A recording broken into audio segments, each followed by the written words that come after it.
एक ऐसा आर्टिस्ट जिसकी पेंटिंग्स बेशकीमती धरोहर हैं। लियोनार्डो ने दुनिया की कुछ सबसे यादगार पेंटिंग्स बनाई। Mona Lisa, the last supper, lady with the mine.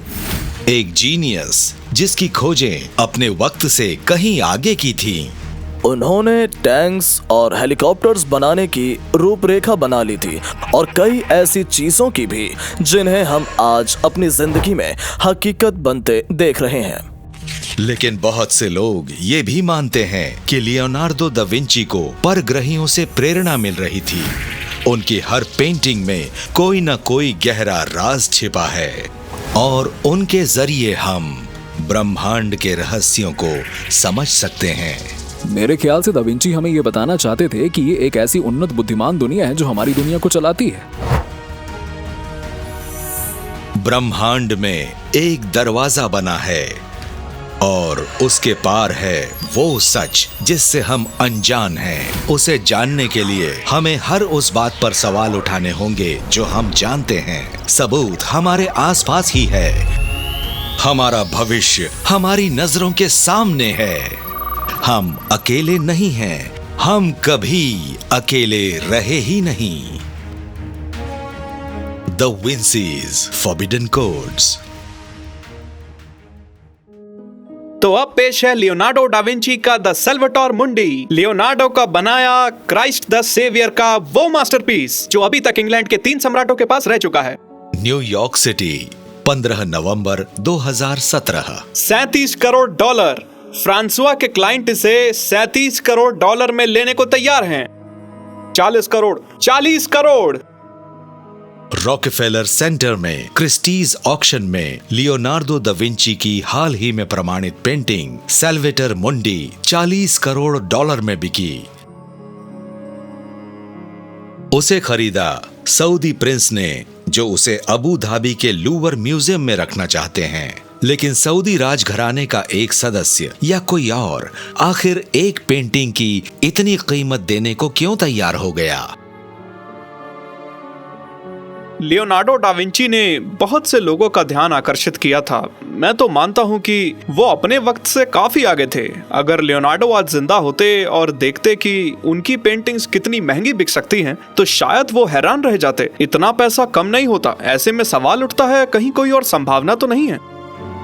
बहुत से लोग मानते हैं कि सल्वाटोर मुंडी सिर्फ रेनेसांस आर्ट का एक बेमिसाल नमूना भर नहीं है। उनका कहना है कि अगर उसकी तुलना दा विंची की दूसरी पेंटिंग से की जाए तो लगता है कि ये एक बड़ी जबरदस्त पहेली है जिसकी कड़ियों को जोड़ने पर ब्रह्मांड के कई राज खुल जाएंगे। 15 अप्रैल 1452 Leonardo D share Piero da Vinci, एक सामंत और उसकी नौकरानी की नाजायज औलाद का जन्म विंची, इटली में हुआ। अगर किसी बच्चे को उसके बाप का नाम नहीं मिलता तो उसका लास्ट नेम उसके शहर का नाम बन जाता था। शायद इसी वजह से भी उन्हें आगे बढ़ने का हौसला मिला। वो जानते थे कि उन्हें किसी खानदान का नाम नहीं मिला है, इसीलिए वो आधिकारिक रूप से समाज से भी अलग रहे। वो अपनी मर्जी से कुछ भी सोचने को आजाद थे। जब वो एक टीनेजर थे तब लियोनार्डो करीब के फ्लोरेंस शहर में बस गए, जो उस वक्त सांस्कृतिक गतिविधियों का केंद्र था, जहां क्लासिकल रिनेसांस या पुनर्जागरण की आहट सबसे पहले सुनाई दी। रेनेसांस असल में नए नए आइडियाज, तरीकों और लोगों के अलग अलग इंटरेस्ट का नया जीवन था, जिसके सहारे लोगों ने न सिर्फ पुरानी बातों को बल्कि नए आइडियाज को भी बिल्कुल अलग तरह से परिभाषित किया और इसमें उस समय की संस्कृति को एक बिल्कुल नया रूप दिया था। लियोनार्डो ने अनौपचारिक रूप से फ्लोरेंस के एक मशहूर पेंटर एंड्रिया डेल वर्रोकियो के स्टूडियो में तालीम हासिल की, मगर ज्यादातर उन्होंने खुद ही सीखा। शायद यही वजह थी कि उन्होंने कई विद्याओं और कलाओं में गजब की महारत हासिल कर ली थी। दा विंची उस वक्त भी अपने समय से काफी आगे थे जब वो इस दुनिया में थे। उन्होंने टैंक्स और हेलीकॉप्टर्स बनाने की रूपरेखा बना ली थी और कई ऐसी चीजों की भी जिन्हें हम आज अपनी जिंदगी में हकीकत बनते देख रहे हैं। मार्च 2018 में लेखक और ancient astronaut theorist William Henry खुद फ्लोरेंस गए और रेनेसांस के उस दिग्गज के बारे में जानकारी हासिल की। वो अपनी आंखों से ये देखना चाहते थे कि क्या इस बात में वाकई दम है कि दा विंची ने अपनी पेंटिंग्स में कोई गुप्त संदेश छिपाए थे। शहर के केंद्र में बने पिएज़्ज़ाले माइकल एंजेलो में हेनरी की मुलाकात डॉक्टर माइकल क्वैकलस्टेन से हुई, जिनकी जिंदगी का मकसद है लियोनार्डो दा विंची से जुड़ी हर बात का पता लगाना। मैं आज लियोनार्डो के घर फ्लोरेंस आकर बड़ा खुश हूँ कि हाँ, आसपास वही सब नजर आता है जो हमें लियोनार्डो की पेंटिंग्स में दिखता है। बिल्कुल सही कहा, उन्हें उन पहाड़ियों से, उन पेड़ों से प्रेरणा मिलती थी। आज से 500 साल पहले फ्लोरेंस काफी छोटा शहर था। हाँ, तब आनो के आगे जाते ही पोंटे वेक्यू नजर आने लगता। लियोनार्डो हमेशा कुदरत की गोद में बैठकर पानी गिरने की आवाज सुनते, पानी की मूवमेंट देखकर परिंदों की स्टडी करते। लियोनार्डो ने क्रिएटिविटी को जिस बेमिसाल बुलंदी पर पहुंचाया था, उसके बारे में तो हम सोच नहीं सकते हैं। आज हमारे लिए उनकी क्या विरासत है? क्या वो बहुत ज्यादा है या बहुत कम? हमारे पास उनकी दर्जनों पेंटिंग्स हैं, उनमें से कुछ अधूरी हैं और कुछ पेंटिंग्स तो बहुत बुरी हालत में हैं। पर हमारे पास उनके नोटबुक्स हैं, उनकी मैन्युस्क्रिप्ट्स हैं। ये सभी लेख उनके दिमाग के नक्शे हैं। वाह, आप तो खुद भी उनकी नोटबुक्स की खोज करते रहते हैं और अपनी जिंदगी इसी में लगा दी है। आज भी जारी है, ये मेरी जिंदगी भर की मेहनत है। लेकिन एक तरफ जहां लियोनार्डो को एक जीनियस की तरह सराहा गया, वहीं रोमन कैथोलिक चर्च उन पर पैनी नजर रखे हुए था। उस वक्त चर्च का दबदबा इटली ही नहीं बल्कि पूरी दुनिया पर था। रेनेसांस के वक्त एंशिएंट डॉक्यूमेंट्स की खोज फिर से की जा रही थी, उन डॉक्यूमेंट्स की जिन्हें रोमन साम्राज्य के पतन के बाद मठों में रख दिया गया था। इन नई खोजों की वजह से नए विचार भी आने लगे थे और तब प्लेटो, एरिस्टोटल और गेलन जैसे पुराने विचारकों की बात पर नए सिरे से विचार होने लगा। मगर ये नई सोच क्रिश्चियनिटी के साथ तालमेल नहीं बना पा रही थी। इसीलिए लियोनार्डो को हमेशा किसी न किसी बात पर उलझना ही पड़ता। उनके इसी प्राचीन ज्ञान की वजह से बहुत से विद्वान और कई एंशिएंट एस्ट्रोनॉट थियरिस्ट मानते हैं कि दा विंची वैसे तो ईसाई थे, लेकिन वो दूसरी आध्यात्मिक फिलॉसफीज को भी खुले दिल से स्वीकार करते थे। और अगर ये बात दुनिया पर जाहिर होती तो उन्हें भी कैथोलिक चर्च की सख्त तालीम के खिलाफ मान लिया जाता और धर्म का विरोधी घोषित कर दिया जाता। इस बात में शक नहीं है कि लियोनार्डो उस खुफिया ज्ञान के बारे में जानते थे। लियोनार्डो आज के लोगों की तरह नहीं सोचा करते, आज के नास्तिकों की तरह। लियोनार्डो भी नास्तिक थे। वो जिस चीज़ पर आस्था रखा करते थे वो मुख्य धारा के धर्म से बिल्कुल अलग था, इसलिए बेहद खतरनाक भी था। फ्लोरेंस, इटली, साल 2002। यहाँ इंफ्रारेड डायग्नोस्टिक्स टेक्निक्स की मदद से डॉक्टर मॉरित्जियो सेकरनी ने पता लगाया कि दा विंची की ड्राइंग्स के नीचे भी कुछ है। एक शुरुआती स्केच जिसे लियोनार्डो दा विंची ने अपनी अधूरी पेंटिंग एडोरेशन ऑफ द मैजाई के लिए बनाया था। 1481 में बनी ये पेंटिंग बाइबल की उस कहानी को दर्शाती है जिसमें 3 बुद्धिमान लोग नवजात ईसा से मिलने बेथलहम आते हैं। लेकिन उसे आज की नई टेक्नोलॉजी के जरिए देखने पर पता चलता है कि लियोनार्डो के मूल स्केच में कई ऐसी बारीकियां हैं जिन्हें सामान्य तौर पर नहीं देखा जा सकता। जब मैंने पहली बार इंफ्रारेड कैमरा उसके ऊपर लगाया और एडोरेशन को देखा तो ऐसा लगा कि मुझे किसी पेंटिंग पर लियोनार्डो की सबसे अच्छी क्रिएटिविटी नजर आ रही है और विज्ञान की मदद से हम पीछे भी जा सकते हैं, जैसे किसी टाइम मशीन में हो। मुझे उसमें दर्जनों आकृतियां नजर आईं, लड़ते घोड़े, कुदरत की खूबसूरती और आर्किटेक्चर। मैं अपनी आंखों से वो सब नहीं देख सकता था क्योंकि वो चीजें पेंट की एक ब्राउनिश मोनोक्रोम परत से ढकी थी और मुझे बाद में एहसास हुआ कि वो परत लियोनार्डो ने नहीं बनाई थी। उसके ऊपर के बाएं हिस्से के बैकग्राउंड में आप देख सकते हैं कि कई लोग बड़े निराश से किसी देवालय के खंडहर की सीढ़ियों पर बैठे हैं और जब मैं कैमरा उस जगह पर ले गया तो मुझे एक बिल्कुल अलग सीन नजर आया। उसके ऊपर जो डिटेल बनी थी वो किसी पैगम देवालय की थी और वो खंडहर बन चुके क्रिश्चियन चर्च के ऊपर बनी थी। रेनेसांस काल में ये बात बहुत बड़ी मुसीबत खड़ी कर सकती थी, क्योंकि तब क्रिश्चियन ही इकलौता और असली धर्म माना जाता था। दा विंची के मूल स्केच की और करीब से जांच करने पर पता लगा कि वो किसी देवालय का खंडहर नहीं था, बल्कि आर्टिस्ट उस नजारे को दिखा रहा था जिसमें मिस्र के एक देवालय को फिर से बनाया जा रहा था। सबसे खास बात ये थी कि उसके एक स्तंभ पर कमल का फूल बना था, जिसे प्राचीन मिस्र में फ्लावर ऑफ लाइफ कहते हैं। जीवन देने वाला फूल, फ्लावर ऑफ लाइफ, इस बात का संकेत था कि ब्रह्मांड की रचना कैसे हुई थी। ब्रह्मांड की हर चीज जियोमेट्रिक है। सीक्रेट ज्योमेट्री सबूत है कि उसके पीछे काफी बुद्धि का इस्तेमाल हुआ था। बहुत से रहस्यवादी तो उसे एडवांस सुपर कॉन्शियसनेस का प्रतीक मानते हैं, एक ऐसा तरीका जिसके जरिए परग्रहियों के ज्ञान से जुड़ा जा सकता था। दा विंची के बारे में हम इतना तो कह ही सकते हैं कि वो इस बात के दीवाने थे, और शायद दा विंची ने जीवन के फूल से जुड़ी तमाम खगोलीय शक्तियों के राज जान लिए थे। खगोलीय राज, सेक्रेट ज्योमेट्री। क्या लियोनार्डो दा विंची अपनी पेंटिंग्स में निषिद्ध ज्ञान भी छिपा रहे थे? एंशिएंट एस्ट्रोनॉट थियरिस्ट कहते हैं कि हाँ, ऐसा ही था, और वो मानते हैं कि उन्हें वो ज्ञान परग्रही जीवों के सीधे संपर्क में आने से मिला था। क्या लियोनार्डो दा विंची की 15 पेंटिंग्स को देखकर ये कहा जा सकता है कि उन सभी में इस बात के सबूत छिपे हैं कि दा विंची को उस रहस्यमय या निषिद्ध ज्ञान की जानकारी थी? और अगर ऐसा था तो क्या उनमें कुछ ऐसे सुराग भी छिपे हो सकते हैं जिनसे ये पता लग सके कि उनमें सिर्फ दा विंची की निजी सोच ही नहीं, बल्कि वो संदेश भी छिपा है जो वो हम सबको देना चाहते थे?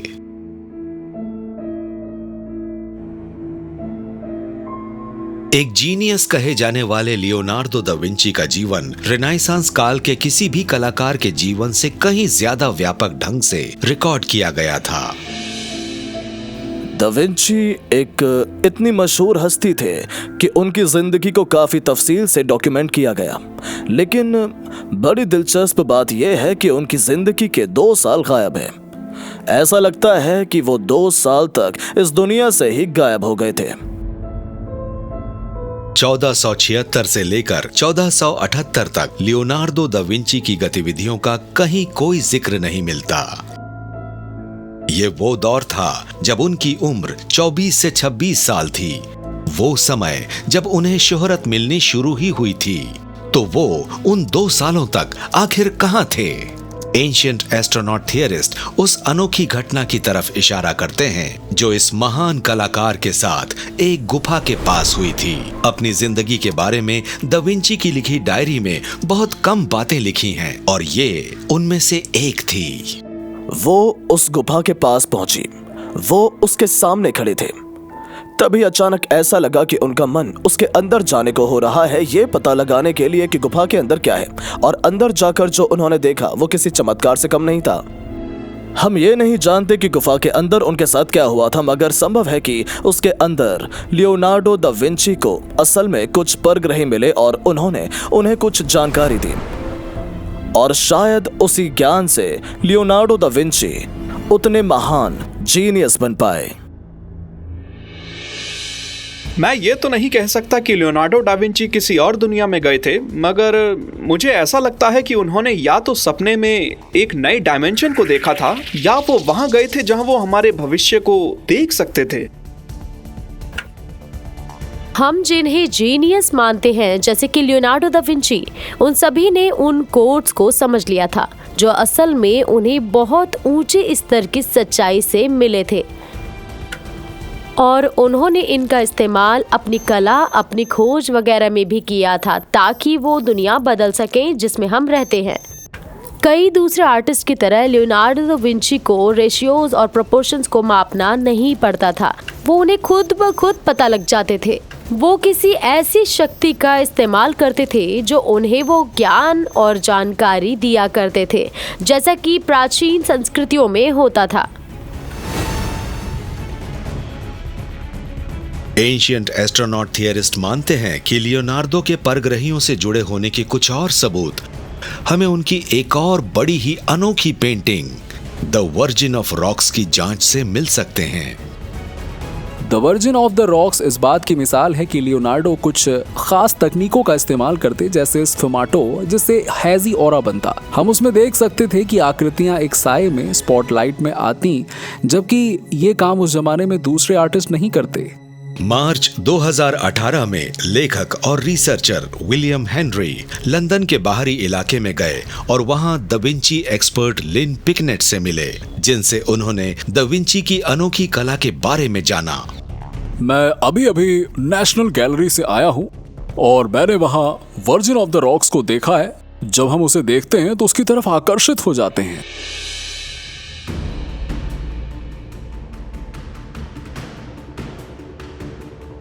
हाँ, और ये भी लगता है कि उसके अंदर कुछ छिपा हुआ है, लेकिन हम उसके करीब नहीं पहुंच सकते क्योंकि उसे उन्होंने पकड़ सा रखा है। The virgin of the rocks में वो मिथकीय कहानी दिखाई गई है जिसमें नवजात ईसा की मुलाकात नवजात जॉन द बैप्टिस्ट से होती है, जब ये पवित्र परिवार मिस्र जा रहा था।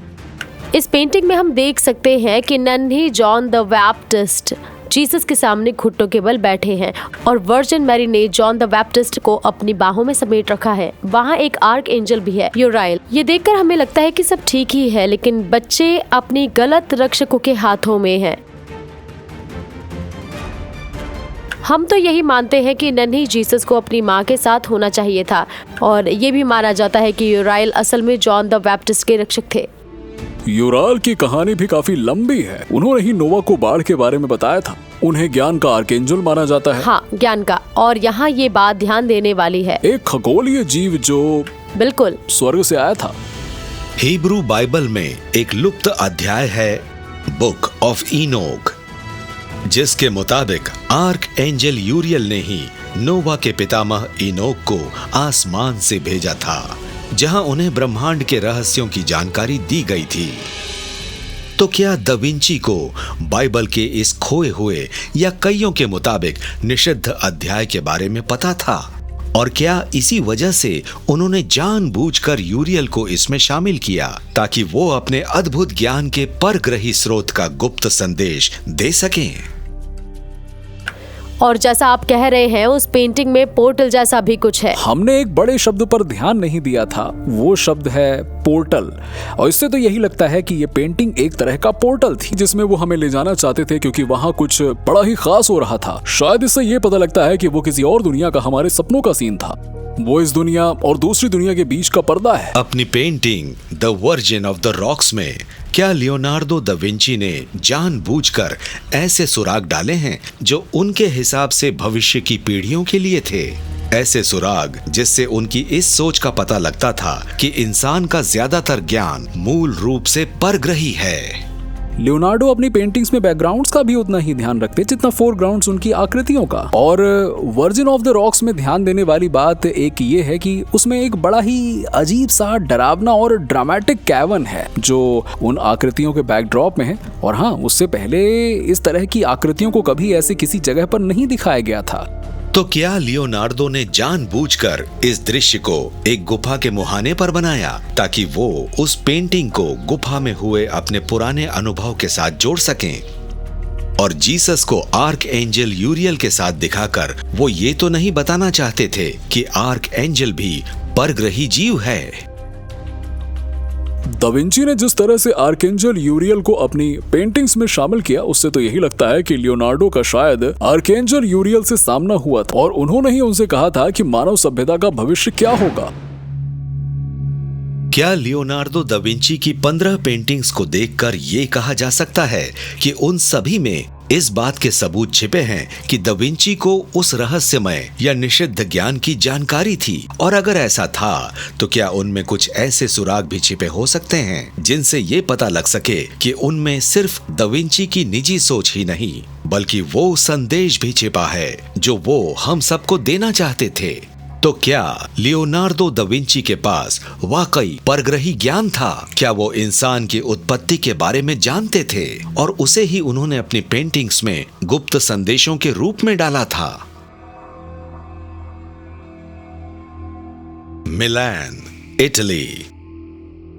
सेंटा मरिया डेलाग्रा मोनेस्ट्री में लियोनार्डो दा विंची की एक बेमिसाल पेंटिंग रखी है, द लास्ट सपर। यह शानदार म्यूरल 15 फुट से ज्यादा ऊंचा और करीब 29 फुट चौड़ा है। यह बाइबल की उस घटना को दर्शाती है जिसमें जीसस अपने शिष्यों से कहते हैं कि उनमें से कोई एक उनको धोखा देगा। ये बड़ी ही अहम घटना थी। उनके इस बात से उनके शिष्य बड़े हैरान थे, कुछ तो डर भी गए थे। जैसा कि आप देख सकते हैं, बाईं तरफ है सेंट बार्थोलोम्यो, जो शायद कूद से पड़े थे और टेबल पर हाथ मारकर सदमे से हालत में जीसस की तरफ झुक गए। जीसस के बाद बीच में तीसरे हैं सेंट फिलिप, जो बड़े गहरे सदमे में लग रहे हैं। लास्ट सपर में सबसे दिलचस्प बात यह है कि इसे देखकर लगता है कि वक्त थम सा गया था। अगर आप ये मान लें कि आपके पास एक रिमोट कंट्रोल था और आपने उस सीन को पॉज कर दिया तो उसे अनपॉज करने पर ठीक यही होता। लेकिन उस फ्रोजन मोमेंट में आप उसमें दिख रहे लोगों के एक्शंस और रिएक्शंस को देख सकते हैं। बहुत से रिसर्चर्स और एंशिएंट एस्ट्रोनॉट थियरिस्ट मानते हैं कि लियोनार्डो की दूसरी पेंटिंग्स की तरह इस पेंटिंग में भी कुछ छिपे हुए संदेश हैं। टेम्पलर रेवलेशन लिखते समय मैंने लास्ट सपर को देखा तो मुझे लगा कि क्या जीसस के पास एक औरत बैठी है? जीसस की दाईं तरफ जिस शख्स की तस्वीर है उसे बड़े लंबे समय तक लोग उनका शिष्य जॉन मानते रहे, लेकिन पेंटिंग के दूसरे किरदारों के मुकाबले ये किरदार औरतों जैसा ज्यादा लग रहा था। अपनी ही ट्रीटीज ऑन पेंटिंग में लियोनार्डो ने लिखा है कि किसी भी पेंटिंग में औरत को जब भी दिखाएं तो उसका चेहरा नीचे की तरफ हो और वो एक तरफ थोड़ी झुकी हो। अगर आप इसे देखें तो जीसस टेबल के बीच में बैठे हैं और उनके पास एक औरत बैठी है जो एक तरफ झुकी हुई है, और जीसस के साथ वो एक बड़ा सा एम शेप बना रही हैं, जिससे लगता है वो शायद मैरी मैगडलीन थी। बाइबल के न्यू टेस्टामेंट में मैरी मैगडलीन को जीसस का शिष्य बताया गया है और माना जाता रहा है कि उन्होंने जीसस को सलीब पर चढ़ते हुए और उन्हें कब्र से वापस आते हुए देखा था, मगर इसका जिक्र नहीं मिलता कि वो द लास्ट सपर में शामिल थीं। और अगर ये बात सही है तो लियोनार्डो ने उन्हें अपनी पेंटिंग्स में क्यों दिखाया है? क्या उन्हें इस बात का पता था कि जीसस और मैरी मैगडलीन का असली रिश्ता क्या है? ऐसा लगता है लियोनार्डो ये दिखाना चाहते थे कि मैरी मैगडलीन जीसस के बहुत ही ज्यादा करीब थी। जब हमने उन्हें कूल्हों से मिलाकर जोड़ा तो पता चला कि उन्होंने एक जैसे ही कपड़े पहन रखे हैं। जीसस उस वक्त एक 35 साल के यहूदी मर्द थे और उनके ऊपर शादी करने का बड़ा जबरदस्त दबाव रहा होगा। माना जाता है कि मैरी मैगडलीन असल में उनकी पत्नी थी, मगर कैथोलिक चर्च नहीं चाहते थे कि ईश्वर के पुत्र जीसस की कोई पत्नी हो, क्योंकि वो उन्हें देवता जैसा दिखाना चाहते थे।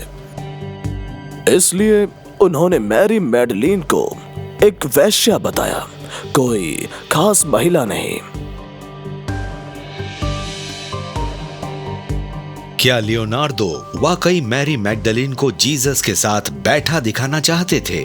इस पेंटिंग में मैरी मैगडलीन को शामिल करना एक और दिलचस्प हकीकत की ओर इशारा करता है, जीसस के प्याले यानी द होली ग्रेल को जानबूझकर निकाल देना। बाइबल के मुताबिक द लास्ट सपर रखने की एक वजह ये थी कि जीसस उस कम्युनियन की शुरुआत वहां करना चाहते थे। उनके खून को टेबल पर रखी वाइन के जरिए दिखाया गया है और सलीब पर उनके टूटे शरीर को टेबल पर रखी टूटी हुई ब्रेड के जरिए, मगर वहां कोई बड़ा ग्लास नहीं रखा, ना ही जीसस के सामने वाइन का कोई और ग्लास रखा है, जो अपने आप में बहुत बड़ी बात है। उस मिथक के मुताबिक द होली ग्रेल में जादुई जीवन देने वाली खूबियां थीं, मगर बहुत से लोग मानते हैं कि असली ग्रेल का कोई वजूद ही नहीं था। उनके मुताबिक वो एक प्रतीक था जो जीसस की दिव्यता को दर्शाता था। बहुत से लोग मानते हैं कि होली ग्रेन असल में मेरी मैगडलीन का शरीर था, उस वक्त का जब उनके गर्भ में उनका और जीसस का बच्चा पल रहा था। वो लोग कथाओं की देवी है। ग्रेल असल में कोक थी और असली रहस्य, सच्ची पवित्र कहानी तो है जन्म। इंसान का जन्म भी तो एक चमत्कार ही तो है। मैरी मैगडलेन कई मान्यताओं के मुताबिक असल में जीसस की पत्नी थी और माना जाता है कि वो मां बनने वाली थी। वो बच्चे भी बड़े खास थे और उनमें एक बिल्कुल नए किस्म का डीएनए था, जिससे पृथ्वी पर एक नए किस्म के इंसान का जन्म हुआ, और असल में वही था होली ग्रेल।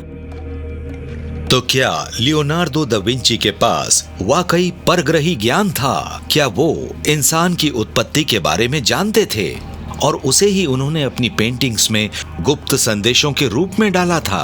एंशिएंट एस्ट्रोनॉट थियरिस्ट्स कहते हैं कि ऐसा ही था, और वो ये भी मानते हैं कि उनकी पेंटिंग द लास्ट सपर तो एक और बड़ा ही अहम कोड है, जिसका अनुवाद करने पर हम सीधे सीधे अपने परग्रही पूर्वजों से बात कर सकते हैं। अगर लियोनार्डो दा विंची ने वास्तव में द लास्ट सपर की अपनी पेंटिंग में संगीत के सुर डाले थे, तो उनका मकसद क्या था? क्या वो मानव सभ्यता को एक दूसरी दुनिया के बारे में कोई जरूरी संदेश देना चाहते थे, या कहीं वो मानव सभ्यता को अपने परग्रही पूर्वजों से संपर्क करने का एक तरीका तो बताना नहीं चाहते थे? लेचे, इटली, 2003। लियोनार्डो दा विंची की नोटबुक्स की जांच पड़ताल करने के बाद संगीतकार और विद्वान जियोवानी मरिया पाला ने दा विंची की एक बड़ी मशहूर पेंटिंग का अध्ययन शुरू किया, द लास्ट सपर का, ये जानने के लिए कि क्या दा विंची ने अपनी इस बेमिसाल पेंटिंग में कोई म्यूजिकल कंपोजिशन छिपाई है। लास्ट सपर से जुड़ी एक बड़ी अहम बात ये है कि उसमें कुछ तो ऐसा है कि उसके अंदर एक विद्वान को संगीत के सुर मिल सकते हैं, और हमें इस बात का ध्यान रखना होगा कि इस तरह की चीजें कोई घटना अचानक नहीं होती है या उन्हें किसी शानदार पेंटिंग्स में बाद में नहीं डाला जाता। उसके हर पहलू को पहले से ही तय किया गया था। लियोनार्डो एक बड़े ही कामयाब संगीतकार थे और वो डिमैनी चीज के लिए लय बजाते और कई साल तक मुख्य गायक भी रहे। वो जो साज बजाते थे उसे हम ऑर्गन कहते हैं, और उस चर्च में भी एक ऑर्गन रखा था जहां वो द लास्ट सपर बना रहे थे। मार्च 2018 में विलियम हेनरी फ्लोरेंस में जियोवानी मरिया पाला से मिले और उनकी अनोखी थियरी के बारे में बात की। मिलकर खुशी हुई। मैं हूँ William, nice to see you. Hello. मैं हूँ विलियम, इनका ट्रांसलेटर। मुझे भी। मैं हूँ जीवानी। तो ये बताइए कि आपको इस बात के सबूत कैसे मिले कि उस मशहूर फ्रेस्को में एक मेलोडी छुपी हुई है?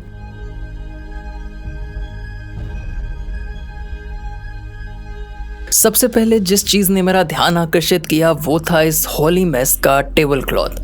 यहाँ पर कुछ वर्टिकल लाइंस हैं और उसके साथ साथ कुछ हॉरिजॉन्टल लाइंस भी हैं जो बड़ी खास हैं। एक संगीतकार के नाते मेरे दिमाग में उन हॉरिजॉन्टल लाइन को देखकर सबसे पहले यही आया कि वो एक म्यूजिकल पेंटाग्राम है। अच्छा, क्या म्यूजिकल पेंटाग्राम भी वही होता है जिसे आज हम म्यूजिक की शीट कहते हैं? हाँ बिल्कुल, आपने सही कहा। आपने उस मेलोडी को साकार कैसे किया?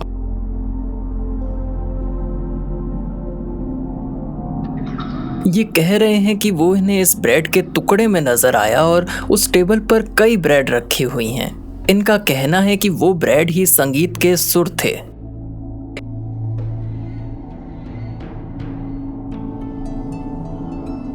इन्होंने एक और बड़ी अहम बात ये देखी कि उस शीट की लाइंस असल में उन शिष्यों के हाथों के साथ अलाइन थी जो उस टेबल के चारों ओर बैठे थे, और उस संगीत को साकार किया था ब्रेड और उन शिष्यों के हाथों ने। अच्छा। हमें ये बात भी ध्यान रखनी होगी कि लियोनार्डो हमेशा बाएं से दाएं लिखते थे। इसे हम नजरअंदाज नहीं कर सकते।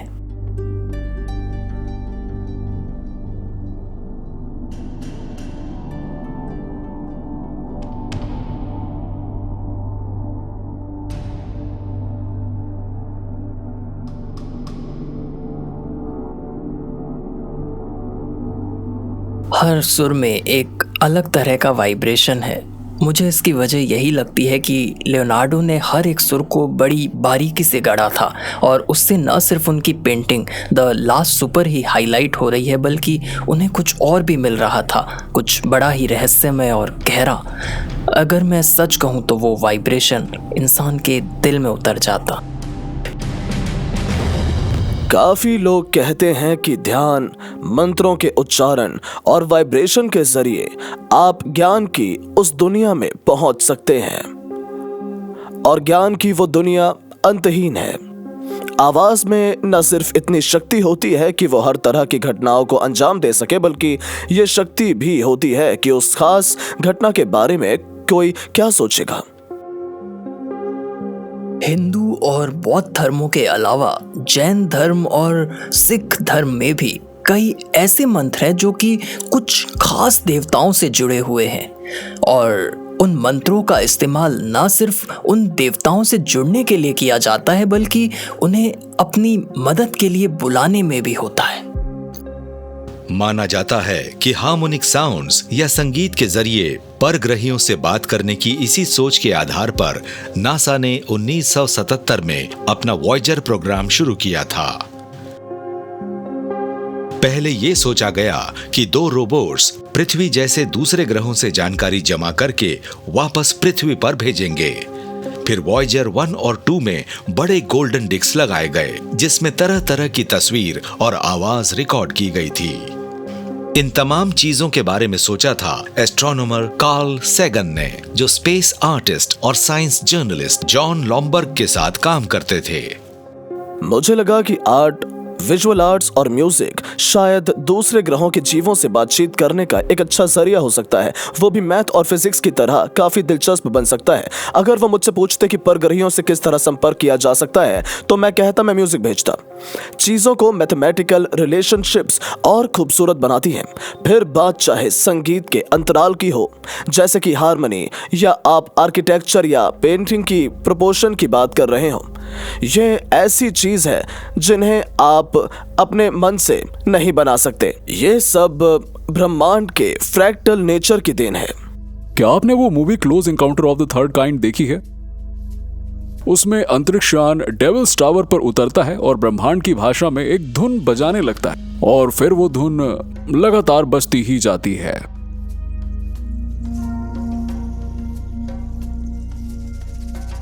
वो मेलोडी शुरू होती है ई से और ई पर खत्म भी होती है, और उसे दोहराया भी जा सकता है जितनी बार भी आप चाहें। अगर लियोनार्डो दा विंची ने वास्तव में द लास्ट सपर नाम की अपनी पेंटिंग में संगीत के सुर डाले थे, तो उनका मकसद क्या था? क्या वो मानव सभ्यता को एक दूसरी दुनिया के बारे में कोई जरूरी संदेश देना चाहते थे, या कहीं वो मानव सभ्यता को अपने परग्रही पूर्वजों से संपर्क करने का एक तरीका तो नहीं बताना चाहते थे? क्या यह संभव है कि लियोनार्डो दा विंची के पास भी परग्रही ज्ञान था? एंशिएंट एस्ट्रोनॉट थियरिस्ट मानते हैं कि इस सवाल का जवाब हमें दा विंची की आखिरी लेकिन सबसे प्रोफेटिक पेंटिंग से मिल सकता है, जिसके अंदर एक चौंकाने वाला पोर्ट्रेट छिपा है। The Louvre, Abu Dhabi. बहुत से लोग मानते हैं कि यहीं पर एक बड़ी ही अनोखी सेटिंग है जहां दुनिया की सबसे महंगी पेंटिंग लियोनार्डो दा विंची की सैल्वेटोर मुंडी रखी जाएगी। इसे नवंबर 2017 में बनाया गया था और ये आर्किटेक्चर का एक बेमिसाल नमूना है। इसमें तैरता हुआ गुंबद बड़े ही कॉम्प्लेक्स जियोमेट्रिक डिजाइन से बनाया गया है। इसमें 7800 इंटरलॉकिंग तारे हैं जिनसे छनकर नीचे तक रोशनी आती है। ये देखने में एक बहुत बड़ी उड़न तश्तरी जैसा लगता है, और इस म्यूजियम के आर्किटेक्ट जॉन नोबेल का कहना है कि उनका मकसद था इन दुर्लभ मुलाकातों से पैदा हुए आकर्षण को उभारना। ये म्यूजियम एक विशाल डिस्क जैसा है जिसमें हजारों तारे बने हुए हैं। क्या वो कोई सिग्नल दे रहे हैं, या फिर वो सिर्फ एक आर्किटेक्चरल चॉइस है? लेकिन ऐसी क्या वजह है कि उस भविष्य के म्यूजियम को बहुत से एंशिएंट एस्ट्रोनॉट थियरिस्ट्स उस बात की बेहतरीन सेटिंग मानते हैं जिसे बहुत से दूसरे लोग जीसस क्राइस्ट का एक पारंपरिक प्रतीक कहते हैं? और इस 518 साल पुरानी रेनेसांस काल पेंटिंग को रिकॉर्ड प्राइस पर क्यों खरीदा गया? इस पेंटिंग की कीमत लगाई गई $40 करोड़ और ये पेंटिंग बिक गई। चलिए देखते हैं कि इसके अंदर क्या है। जी चलिए। आर्ट हिस्टोरियन डॉक्टर माइकल कोकलस्टेन के साथ Dutch university institute for art history में मार्च 2017 में हुई मुलाकात के दौरान एंशिएंट एस्ट्रोनॉट थियरिस्ट और लेखक विलियम हेनरी ने उनसे विंची के हाल ही में मिले एक मास्टरपीस के बारे में अपनी सोच साझा की। उनकी आंखों में एक शेर जैसी चमक थी, बड़ी ही शक्तिशाली आंखें, और वो हमें ही घूर रही थीं। चेहरे पर मोनालिसा जैसी हल्की सी मुस्कान, लेकिन उस क्रिस्टल के गोले ने सबका ध्यान खींचा है और वो असली में चिंतामणि पत्थर है और तिब्बती बौद्धों के मुताबिक वो हर इच्छा पूरी करता है। चिंतामणि पत्थर एक मिथकीय चीज जिसका जिक्र कई बौद्ध कलाकृतियों में मिलता है, लेकिन सवाल उठता है कि लियोनार्डो दा विंची ने जीसस क्राइस्ट के हाथ में वो बौद्ध प्रतीक क्यों दिखाया? मणि का मतलब होता है रत्न और चिंता का यहाँ मतलब है इच्छा। ये वो रत्न है जो हर इच्छा पूरी करता है। अगर आप क्षिति गर्भ जैसे देवताओं को देखें तो उनके हाथ में भी यही बौद्ध प्रतीक मिलेगा। वो भी उसी प्रतीक जैसा है और वो उन सभी 6 लोकों में जा सकते थे जहां जीवों का वास है। बौद्ध लेखों में चिंतामणि पत्थर को इच्छा पूरी करने वाला क्रिस्टल स्फेयर बताया गया है और वो आमतौर पर बोधिसत्व या ज्ञान प्राप्त गुरुओं के हाथ में नजर आता है। जैसे जीसस के हाथ में सैल्वेटोर मुंडी पेंटिंग में एक स्फेयर दिख रहा है, उसी तरह से बोधिसत्व को भी हाथ में चिंतामणि पत्थर लिए दिखाया जाता है। लेकिन 15वीं सदी के एक रोमन कैथोलिक रेनेसांस आर्टिस्ट को 10वीं सदी के उस बौद्ध प्रतीक के बारे में कैसे पता लगा और उन्होंने उसे एक ऐसी पेंटिंग में क्यों डाला जिसे पारंपरिक धार्मिक पेंटिंग भी कहा जा सकता है? विलियम हेनरी मानते हैं कि सवाल का जवाब 3 छोटे छोटे लेकिन बड़े ही अहम सफेद डॉट्स या सितारों से मिल सकता है जो उस गोले के अंदर घूमते हैं। उस गोले के अंदर 3 डॉट्स हैं जो ओरायन के 3 तारों का प्रतीक हैं और वो इस बात का सबूत भी है कि वो एक खगोलीय संपर्क बनाना चाहते थे। ओरायन वही तारामंडल जिसके बारे में प्राचीन मिस्र के लोगों का कहना था कि वहीं पर देवताओं का जन्म हुआ था और उसके 3 मुख्य तारे उसी ओरायन बेल्ट का हिस्सा हैं और वो न सिर्फ मिस्र के ग्रेट पिरामिड्स के बल्कि मैक्सिको के टियोटिहुआकान के भी सीध में हैं। प्राचीन मिस्र के लोग मानते थे कि उनके देवता खासकर ओसाइरिस पृथ्वी पर ओरायन से ही आए थे और पृथ्वी पर अपने अंत के बाद ओसाइरिस फिर से वापस ओरायन पर लौट गए। कहीं ऐसा तो नहीं कि ये पेंटिंग इस तरफ इशारा कर रही है कि जीसस खुद भी कॉन्स्टेलेशन ओरायन से आए थे और कहीं हम इंसान भी तो वहीं से नहीं आए हैं? ओसाइरिस के अंत के बाद ओरायन पर वापस जाने से हमारा बड़ा गहरा संबंध है और फिर क्राइस्ट भी ओरायन से ही यहाँ वापस आए। ऐसे में जब हम क्राइस्ट के हाथ में वो क्रिस्टल का गोला देखते हैं तो ऐसा लगता है कि ये एक ऐसी उन्नत सोच है जो हमारी पृथ्वी को चला रही है। उन्होंने इस पर जोर दिया, मगर उनका असली मकसद ये बताना था कि मानव सभ्यता के इतिहास के साथ एक खगोलीय ज्ञान भी समाया है। क्या ये संभव है कि लियोनार्डो दा विंची के पास भी परग्रही ज्ञान था? एंशिएंट एस्ट्रोनॉट थियरिस्ट्स मानते हैं कि इस सवाल का जवाब हमें दा विंची की आखिरी लेकिन सबसे प्रोफेटिक पेंटिंग से मिल सकता है जिसके अंदर एक चौंकाने वाला पोर्ट्रेट छिपा है। अम्बोइस, फ्रांस, 1513। शैटो डू क्लोज लूसे में 61 साल के लियोनार्डो दा विंची ने उस पेंटिंग पर काम करना शुरू किया जो उनकी आखिरी पेंटिंग थी। 3 साल बाद उन्होंने एक पोर्ट्रेट बनाया, सेंट जॉन द बैप्टिस्ट, जिसे देखकर यह तय करना मुश्किल है कि ये पुरुष हैं या स्त्री। आप इस तस्वीर को बहुत कम रोशनी वाले किसी चैप्टर में देखिए। मोमबत्ती जलाने से पहले आपको कुछ नजर नहीं आएगा। सही कहा। और मोमबत्ती के जलते ही उसकी रोशनी से ये पेंटिंग नजर आने लगती है और फिर उसी डार्क बैकग्राउंड से उभरते हैं सेंट जॉन द बैप्टिस्ट। वो आसमान की तरफ इशारा कर रहे हैं और बता रहे हैं कि मैं रोशनी से निकला हूँ, रोशनी को देख रहा हूँ। वो एक अलग दुनिया की तरफ इशारा कर रहे हैं। जी बिल्कुल, वहीं से वो दिव्य ज्ञान आता है और वही हर चीज का स्रोत है। सेंट जॉन ने सबसे पहले कहा था, मुझे रोशनी दिख रही है, मैं पृथ्वी पर आ रहा हूँ। वाह! लियोनार्डो अपनी पेंटिंग्स में बड़े अनोखे रहस्य डाल रहे थे। वो चाहते थे कि आने वाली पीढ़ियां उनके काम को देखें और उसके संदेशों को समझें। उनकी पेंटिंग्स असल में दूसरी दुनिया में जाने वाले पोर्टल जैसी थी, जहां असली लियोनार्डो रहते थे। लेकिन क्या हम इतने समझदार हैं कि उनकी बातों को समझ सकें? ये एक बड़ा सवाल है। मेरे ख्याल से वो कुछ गुप्त संदेश देना चाहते थे जो उस वक्त के लोगों के लिए नहीं बल्कि आज के समय के लोगों के लिए थे। हमें उन्हें ढूंढना होगा। क्या वो परग्रहियों की बात कर रहे थे या वो भविष्य के बारे में कुछ कह रहे थे? जांच करने वालों को हाल में ही लियोनार्डो दा विंची की पेंटिंग जॉन द बैप्टिस्ट के बारे में कई बड़ी चौंकाने वाली बातें पता लगी हैं। उन्होंने आईने की मदद से उस पेंटिंग की एक डबल इमेज बनाई और फिर एक एनहांसमेंट प्रोसेस से उन्होंने देखा कि उसके अंदर एक परग्रही का चेहरा छिपा है। ये बड़ी हैरानी की बात है और हम जानते हैं कि दा विंची इस मिररिंग टेक्निक का इस्तेमाल करते थे, इसलिए ये कोई ऐसी बात नहीं है जो उनके लिए असंभव जैसी थी।